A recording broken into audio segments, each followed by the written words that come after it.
9 апреля 2018 года. Первый запуск камина. Пробный, да. Первый пробный. Покажи, Сёма, как мы разложили дровишки. Цельно купили. Наш контролер покажи. Купил специально вот такой газовый баллон, газовую горелку, чтобы было проще распалить. Ну что, пробуемся.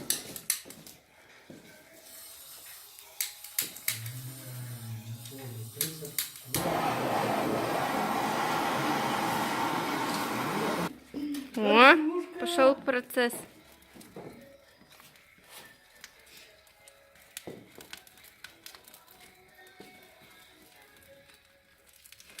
Что тут показывает? Растопка прошла удачно. Наложили дров. Дровишки горят. Греется камин. Чистый кадр. Первая теплая вода на Погранах. На улице Молодой в нашем доме.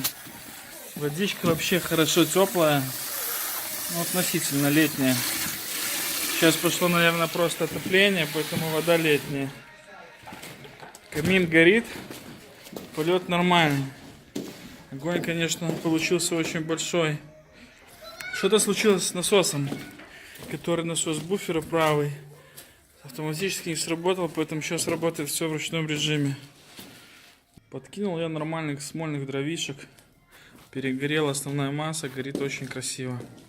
Все работает, полы греются, в комнате температура даже, честно говоря, не знаю какая. Сейчас принесу термометр. Прям чувствуется, как возле камина греет.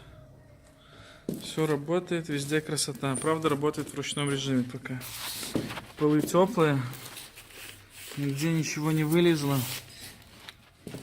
Будем звонить пацанам, пускай приезжают, отбивают. Будем заливать полы. Здесь у нас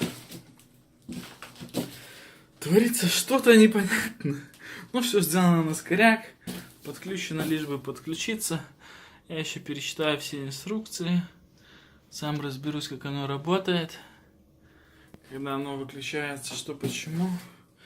Мне еще потом сантехник должен рассказать, к чему какой краник, для чего идет.